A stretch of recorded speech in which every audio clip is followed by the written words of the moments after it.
these next three I'm just going to drag over a little more. Original Vector Man. Now this is another one I'm dead sure that's on the Genesis collection. Yeah, this was still pretty fun. Last time I messed with it on Genesis collection wise, I was playing the second one actually, and trying to get my ass kicked. But yeah, this was one still worth picking up again, either on tape or on the CD. Oh man, SWAT. Yeah, man, this is wild.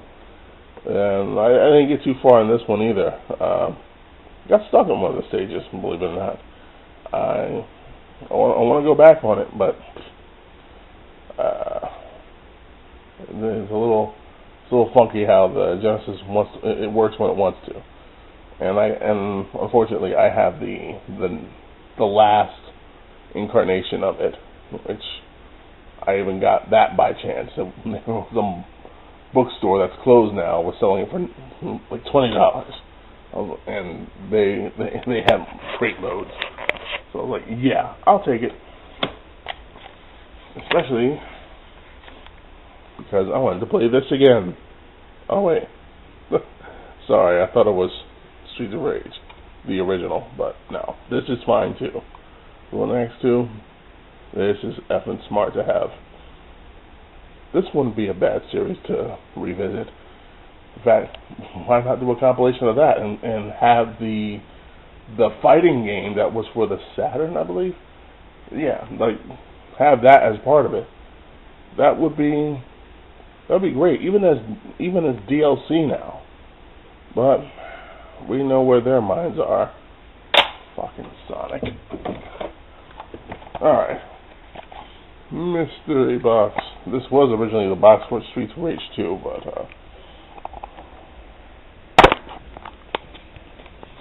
now it houses Castlevania Bloodlines. Man, I was all over Konami, man, but I gotta make this short because it looks like I'm gonna be running out of time. That box is empty, so we'll just go with cover value, starting with the original and still the illest Earthworm Jim, who just got a HD makeup just recently, so he hasn't been forgotten, and it would never be forgotten even if he didn't have that. So props. Super Street Fighter. I still suck at this game.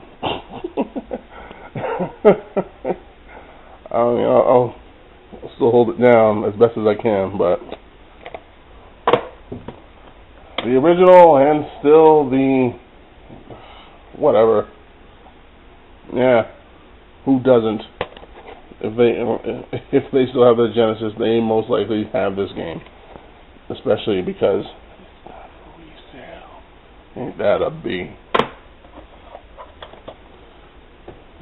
Yes, I was a Shinobi whore.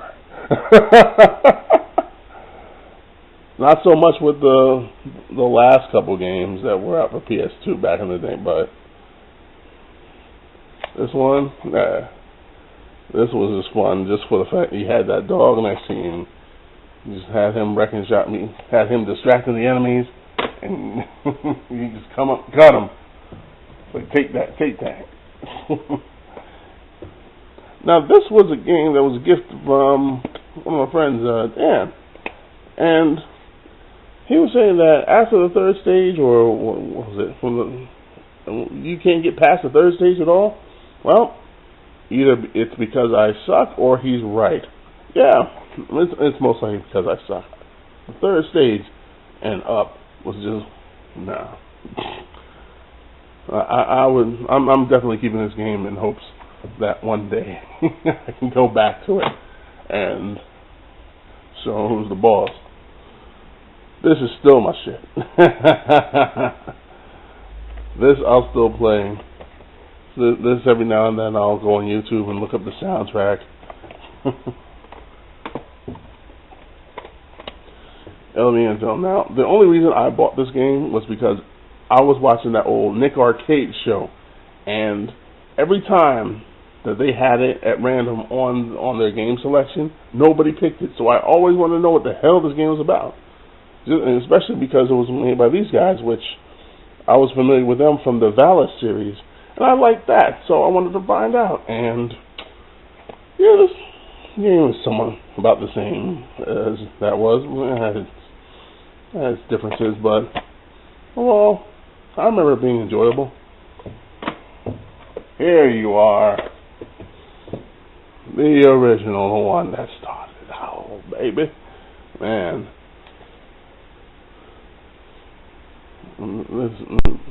What can I say about this? Outside of, well, I don't know if I can say too much about Sega doing the remake thing ever since them shutting down the SOR remake guys. We're trying to come up with theirs.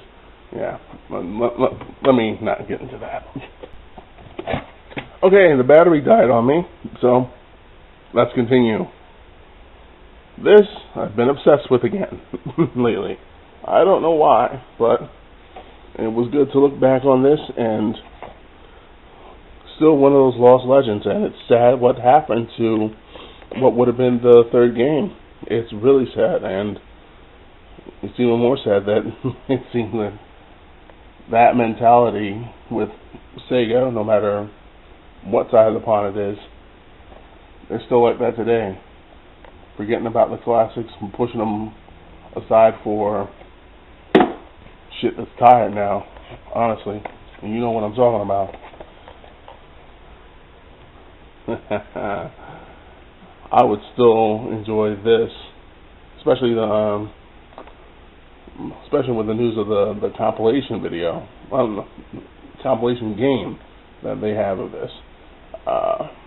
Who are my favorites on here? Of course, Terry, which now is a rare thing because I try not to play the main characters, but Terry, I think Billy Kane.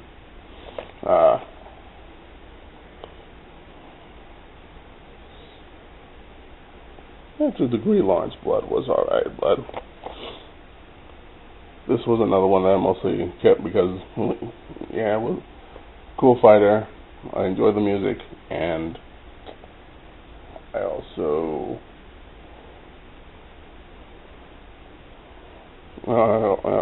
had a thing for those fighters that just didn't get as much recognition. Everybody else is playing Street Fighter and Mortal Kombat, but so few were playing Fatal Fury. And I was one of the few. There's two more, and I'm lucky I remember them because they're on the side. They're on the side here, so I have to switch arms. Yeah, all original. One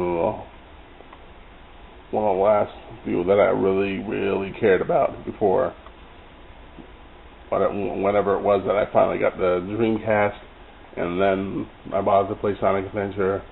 I then finally got Sonic Adventure 2 and whatever. I looked at it as alright, I'm playing games with guns and violence and adult themes now. This is a series I would love to see them try to reboot.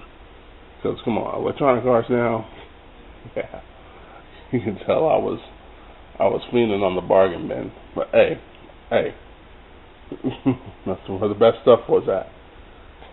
All right, I don't have much time left, but yeah, I had to look back at all the classic games that I had. I didn't have a Super Nintendo. I always had to borrow that from somebody, but it was worth it. The few games I got to play on that was worth it, especially Super Mario RPG, which broke me into the RPG genre. Kudos to Square, well, Squaresoft back then, for all that. But that's everything there is to know. Look at that dust. It's horrible. Oh well. Anyway, there's a Silent Night and NC.